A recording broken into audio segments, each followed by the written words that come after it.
जिस महान बुद्धिमान उदार आत्मा संतों, योगियों, देवी देवताओं और भगवान की भक्ति का रहस्य समझने वाले सद्बुद्धि के धनी राजा के नाम से विक्रम संवत्सर चला था।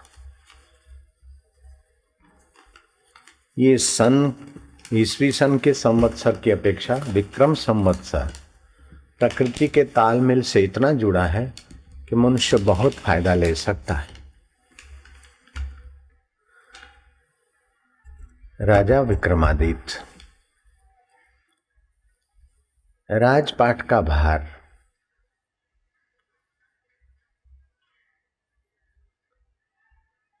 नीति शतक, वैराग्य शतक, श्रृंगार शतक के रचयिता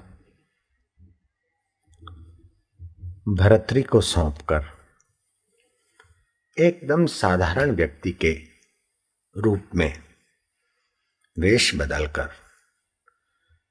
राज्य के दूर दूर इलाकों में अन्वेषण और सेवा खोजने को निकल पड़े। विक्रमादित्य अवंतिका से सौराष्ट्र पहुंचे गुप्त वेश में। सौराष्ट्र वो इलाका जहां कोयला पहाड़, कोयल पहाड़ के पास में राजा चावड़ा राज करता था।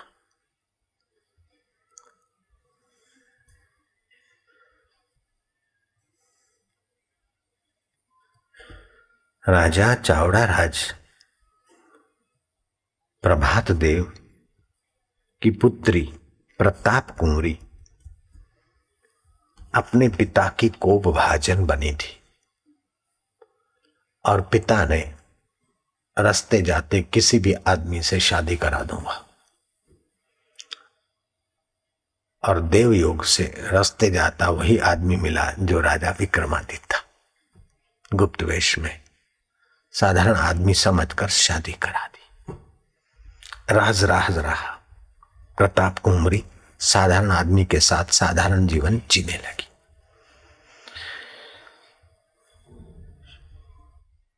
शरद पूनम के पहले दशहरा एकम से 10 दिन तक की जो नौरतें हैं वो हमारे शारीरिक स्वास्थ्य के लिए व्रत उपवास की आवश्यकता है शरीर को। लेकिन व्रत उपवास से तो केवल शरीर शुद्ध होगा, देह अध्यास बढ़ेगा। इसलिए व्रत उपवास को शरीर शुद्धि के साथ साथ अंतःकरण की शुद्धि और परलोक की ऊंचाइयों को छूने के लिए नौरतों में व्रत की परंपरा है, नृत्य की परंपरा है, गान की परंपरा है।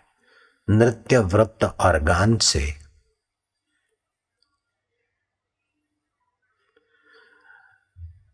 नृत्य से तो हमारे शरीर में जो दोष छुपे हैं, कूदने, नाचने, फांदने से वे दोष अपनी जगह छोड़े। फिर अपनी जगह छोड़कर विकारी जगह पे न जाए, इसलिए मां का भाव बनाने के लिए अंबाजी के गरबों का आयोजन हुआ।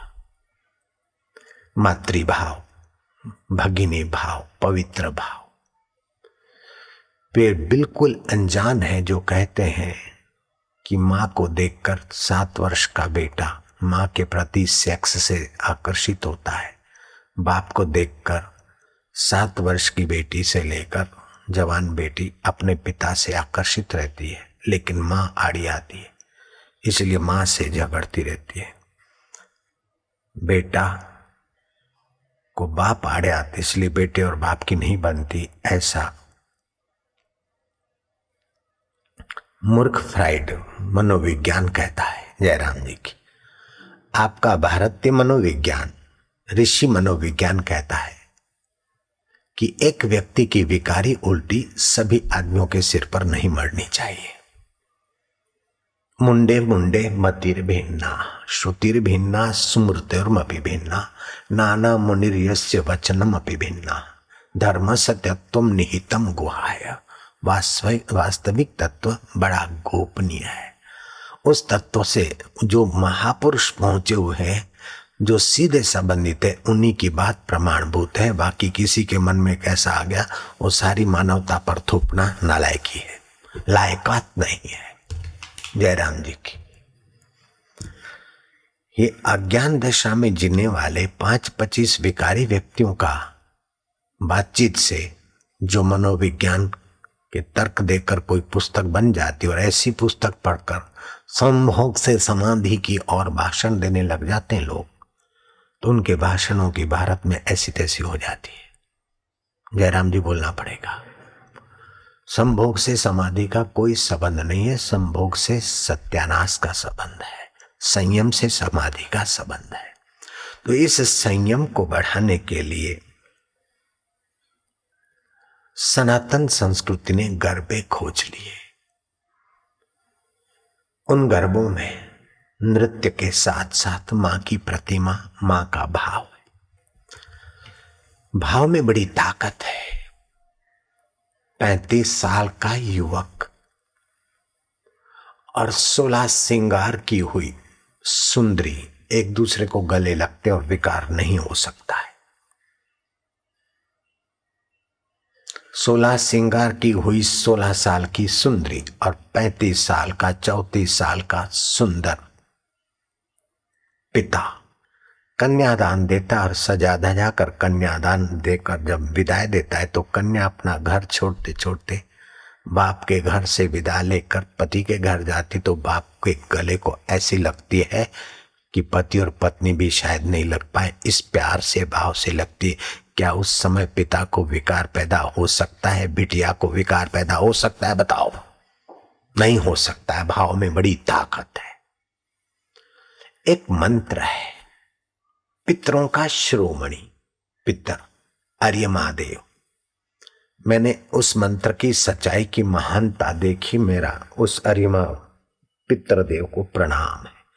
चाहे वे पितरलोक में विराज हों, कहीं विराजमान हो, उनके इन नाम से मैं बड़ा प्रभावित हूं, बड़ा लाभान्वित हूं। मैं फिर से उनको प्रणाम करता हूं। अर्यमाय पितर हो गए। ओम अर्यमाय नमः, ओम अर्यमाय नमः आप जपिए।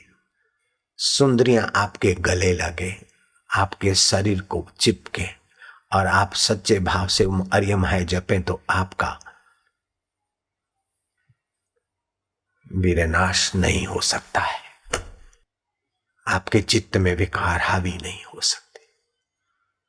शर्त यह कि आप पूरी श्रद्धा विश्वास, जैसे आप गाली पे विश्वास करते हैं उतना मंत्र पे कर दीजिए। कोई गाली देता है तो कैसी सच्ची लगती है, कैसा गुस्सा आता है, कैसे तन पे, मन पर, बुद्धि पर असर हो जाती। ऐसे मंत्र जपे तो उस पर ऐसा विश्वास करे। तो गर्भों की परंपरा इसलिए हुई कि मानवी का मन भाव ऊंचाई पे आकर शरीर स्वास्थ्य, मन की ऊंचाई और विकारों से भी निर्मुक्त हो। गर्भों की रातियां थी। उन गर्भों की रात में सुकुमारियां मां अंबा के गीत गाने को अपना हार श्रृंगार, जो कुछ होता है स्वाभाविक सात्विक श्रृंगार था वो जमाने। श्रृंगार के पीछे स्वास्थ्यवर्धक वस्तुओं का उपयोग होता था।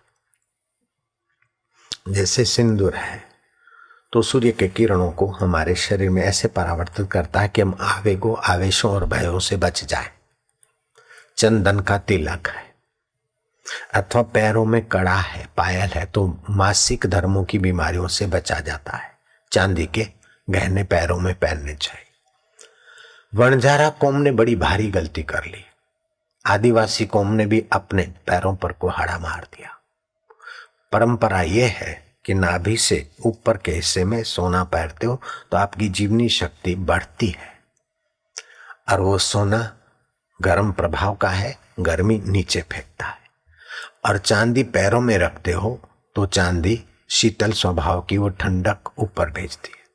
स्वास्थ्य के लिए पैर गर्म, पेट नरम, सिर ठंडा, आए डॉक्टर तो दिखा दे डंडा। ये सिद्धांत है। अब वनजारा कौन, आदिवासी कौन, सोना पहनने की क्षमता नहीं रही तो चलो हाथों में चांदी के कड़े पहनने की गलती चल पड़ी। एक भूला दूजा भूला, भूला पूरा समाज। मैंने आदिवासी समाज को, वनजारा समाज को सचेत किया और इस कैसेट के द्वारा भी और एक दूसरे को सचेत करना। नाभि से ऊपर चांदी पहनना स्वास्थ्य के लिए दुश्मनी है, नाभि से नीचे सोना पहनना स्वास्थ्य के लिए कुठाराघात है। तो उस प्रकार के श्रृंगार आदि से सुकन्याएं सजकर गर्भों में गई।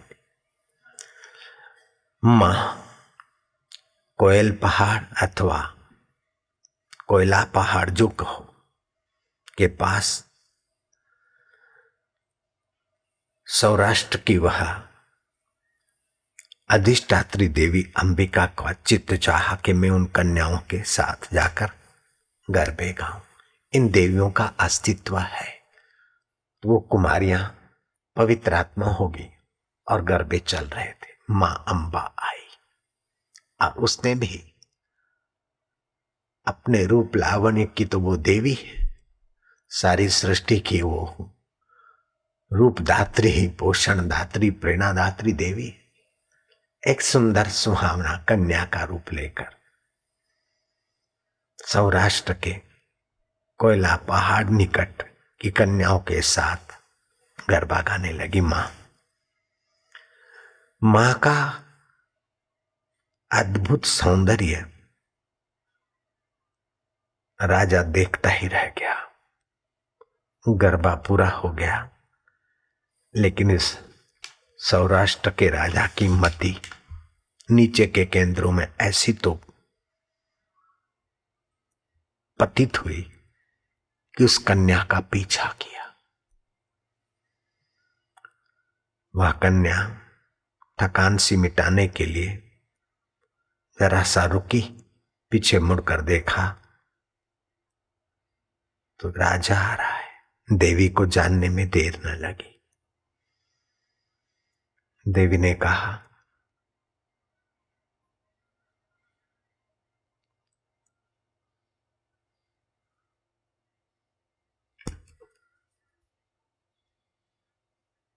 हे प्रभात देव, क्यों आ रहा है? तभी प्रभात देव को लाइट नहीं हुई कि ये देवी मेरा नाम लेके बुलाती है और अधिकार पूर्ण वाणी में कह रही कि क्यों आ रहा है पीछे। काम अंधा होता है,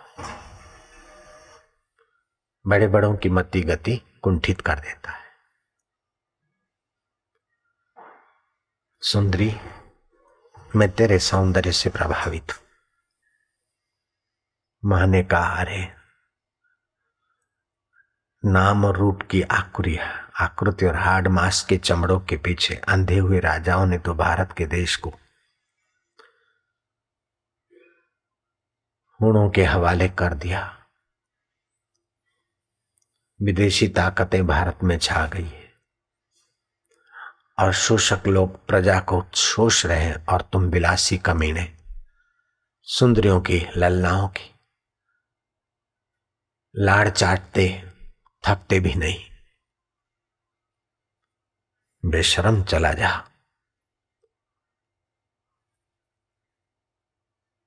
मैं यहां की अधिष्ठात्री देवी हूं। भस्मासुर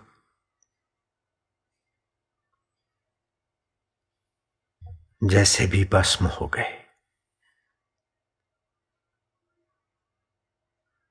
शुंभ निशुंभ जैसे तबाह हो गए काम में। और भी बड़े बड़े बुद्धिमान लोग इस काम वासना में पतंगे की नाई पच के मर गए।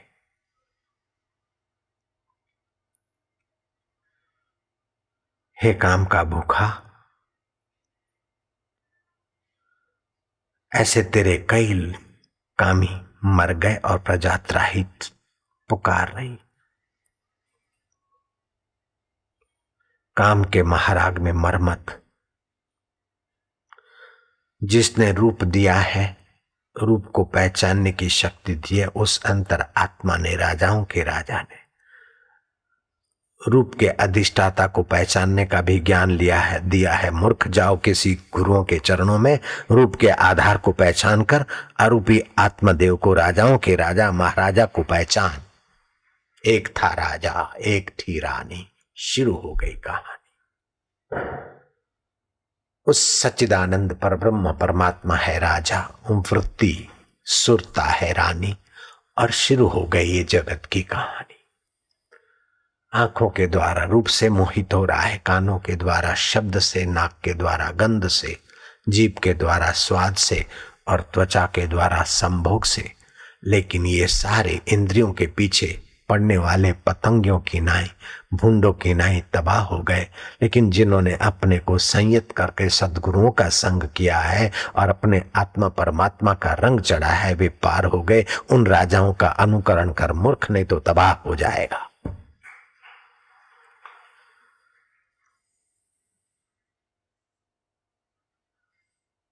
महाराज चावड़ राज का राजा प्रभात देव इतना कुछ कड़ा उपदेश सुनने के बाद भी कामांधता से बाज न आया। हे सुंदरी,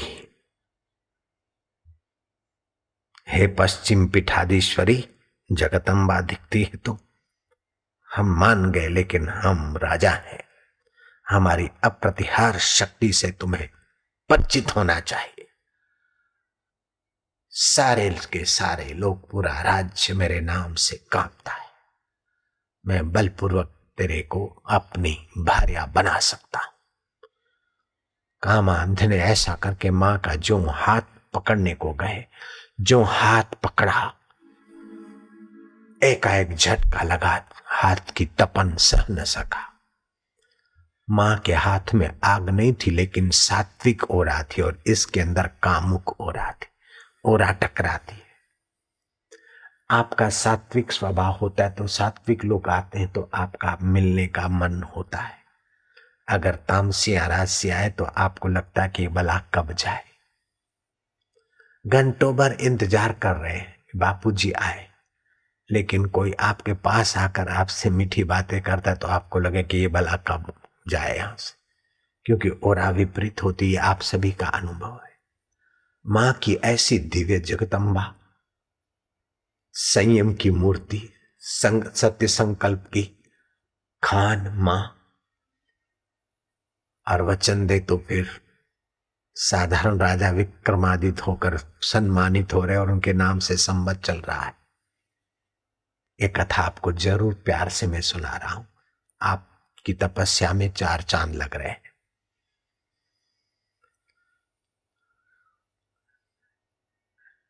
फिर भी ये माना नहीं, गया नहीं।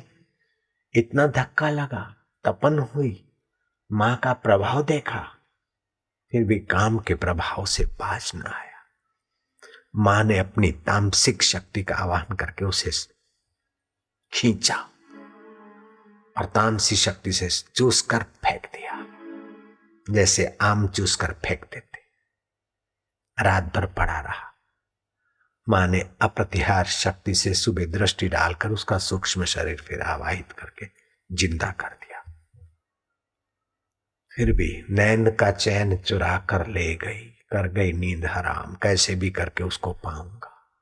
ये मति बदली नहीं। मां रोज अपनी आकर्षणी शक्ति से बुलाती, उसे नोच कर फेंक देती। सुबह फिर उसे जीवित करती, क्योंकि प्रजा त्राही माम पुकारेगी। राजा के बिना प्रजा को लूट लेंगे यवन लोग। कितनी दया है हमारी देवियों में, और कितने रक्षक है हमारे देव। जगदम्बा मात की जय। मातेश्वरी को प्रणाम करना चाहिए कि मां तुम कितना ख्याल रखती हो। पात्र नहीं मिलता तो कुपात्र के द्वारा भी थोड़ी बहुत तो प्रजा की रक्षा तो रहे। ऐसे करते करते 6 मास गुजर गए। एक दिन प्रताप कुंवरी, जो प्रभात देव की कन्या, प्रभात देव के कोप से साधारण मनुष्य समझकर विक्रमादित्य को बिहा दी गई, वो बड़ी मायूस थी, उदास थी। तो क्यों उदास है? मेरे पिता प्रताप कुंवरी कहती, मेरे पिता को शारीरिक रोग लगा है, मानसिक रोग के तो वे रोगी थे। मां सौराष्ट्र की अधिष्ठात्री मां गरबा देखने को, गरबे गाने वाली की कन्या, उन कन्याओं के साथ गरबा गाने आए, खेलने आए। चावड़ राज प्रभात देव मेरे पिता उनके रूप पर मोहित हो गए। मां के समझाने पर भी वे मां से जबरन हाथ पकड़ के विवाह करने को दम मारे थे। मां को पायमान हो गई है, अपनी दिव्य शक्ति से रोज उन्हें आकर्षित करती और नोच के फेंक देती, फिर दया करके सुबह मां इनके लथड़ते खथड़ते शरीर को भेज देती गति पर। तब विक्रमादित्य छुपे हुए साधारण व्यक्ति के रूप में विक्रमादित्य ने कहा, तेरे पिता ने एक साधारण मुझ जैसे रास्ते भटकने वाले व्यक्ति को दे दी राजकन्या, ऐसे पिता के लिए तू आंसू बहा रहे। बोले कुछ भी है, मेरे पिता कुटिल है, कामी है, कैसे भी है, लेकिन बचपन में मैं उन्हीं के द्वारा पाली पोसी गई। इस शरीर के जन्म के निमित्त तो मेरे पिता है। शरीर को जन्म देने वाले पिता के लिए दिल पिघलेगा। पतिदेव तो परमात्मा रूप था। बोले प्रताप कुंवरी,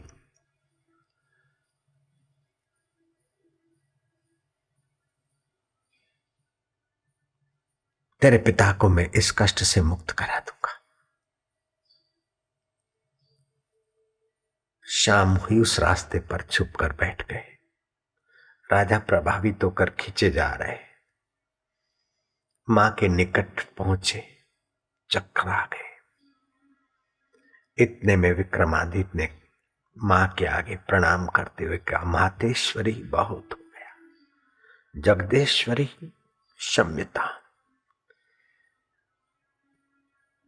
प्रभात देव की गलतियों का फल मुझे दीजिए मां, अब इसे माफ करिए, मेरी बलि ले लीजिए मां। मैं अवंती का नरेश विक्रमादित्य तेरे चरणों में प्रणाम करता हूं और इसके बदले में तू मेरी बलि ले ले। मां तो मां है विक्रमादित्य, तेरी परोपकारिता, नम्रता, पर दुख कातरता पर पुत्र में प्रसन्न हूं। मैंने तेरी प्रार्थना पर इसे माफ कर दिया। जा वत्स, सुन रहा है सौराष्ट्र का राजाधिराज का बच्चा कि मैंने रास्ते जाने वाले आवारा युवक को चुना था, लेकिन ये विक्रमादित्य जमाई के रूप में मिला है। पापी का पाप जलकर खाक हो गया प्रायश्चित की आग में। विक्रमादित्य परमा प्रसन्न हुई। विक्रमादित्य तेरी पर दुख कातरता पर मैं प्रसन्न हूं, तू कुछ मांग ले। तेरे जैसे भक्तों को, संत स्वभाव व्यक्ति को दिए बिना मुझे आनंद कहां आएगा, मुझे चैन कहां मिलेगी। तू कुछ मांग ले, मेरी प्रसन्नता के लिए मांग ले पुत्र। मां अगर देना ही चाहती हो, ये वरदान दो कि आप अवंतिका पधारो और हुणों ने इस देश को नोच लिया, चूस लिया है। केवल थोड़ा सा परगना हम लोगों का रह गया है। मां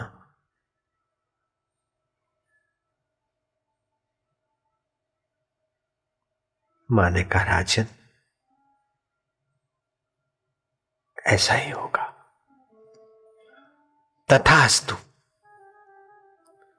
कोयला परत वासिनी पश्चिम पीठाधीश्वरी जगदम्बा ने वरदान दे दिया। घर आए राजा, पत्नी को कहा, प्रभात देव की पुत्री प्रताप कुंवर जिससे शादी हो गई थी, उसके आगे रहस्य खोला कि तूने किस रास्ते जाने वाले गरीब से शादी की। बताऊं देवी, विधाता की कुछ लीला ही ऐसी थी। वही राजाओं का राजा है और वृत्ति है रानी। शुरू हो गई ये कहानी। मेरे को यहां आने की प्रेरणा भी उस राजा की, और तेरे पिता को किसी साधारण व्यक्ति के साथ विवाह करा देने की प्रेरणा भी उस राजा की वृत्ति रानी की।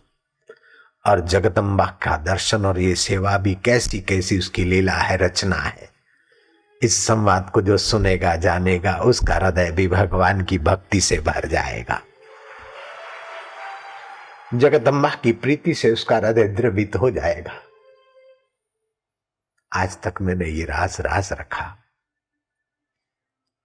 तूने अवंतिका नरेश विक्रमादित्य से शादी की है।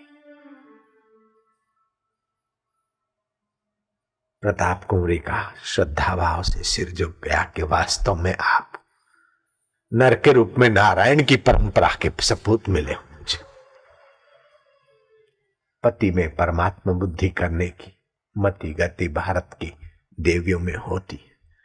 वो जानती है कि पत्थर को भगवत भाव से पूजने से पुण्य होता है, तो पति में परमात्मा निहारने से क्यों नहीं पुण्य होगा। लेकिन पति को भी शराबी, कबाबी, भंगेड़ी और पान मसाले वाला नहीं होना चाहिए।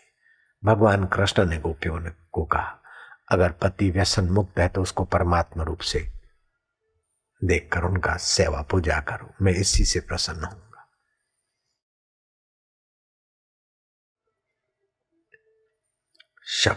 शकों ने सौराष्ट्र को, गुर्जर को, कोंकण को, महाराष्ट्र को, दक्षिण मालव को घेर लिया है।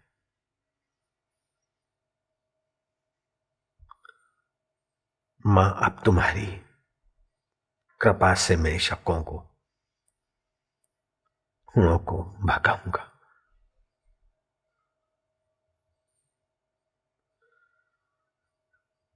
मां ने पधारने का वचन दिया।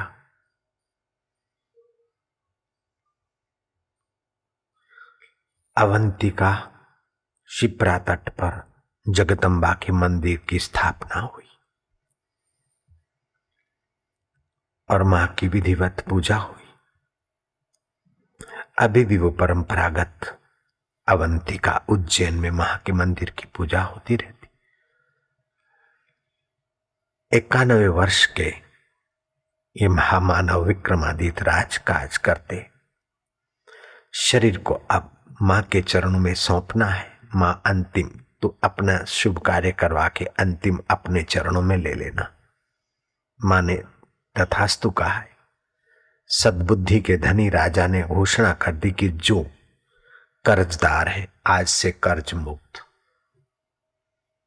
हमारे देश में, हमारे अधीन राज्यों में जो भी कर्जदार पब्लिक है, वे कर्ज से अपने को मुक्त माने।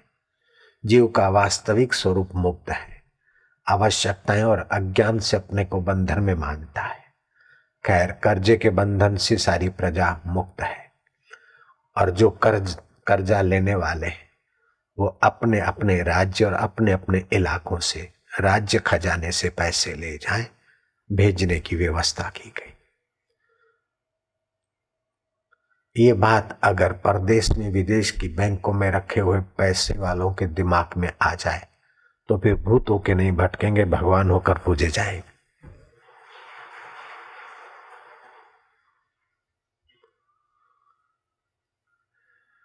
प्रजा को ऋण मुक्त कर दिया। इसी महामानव को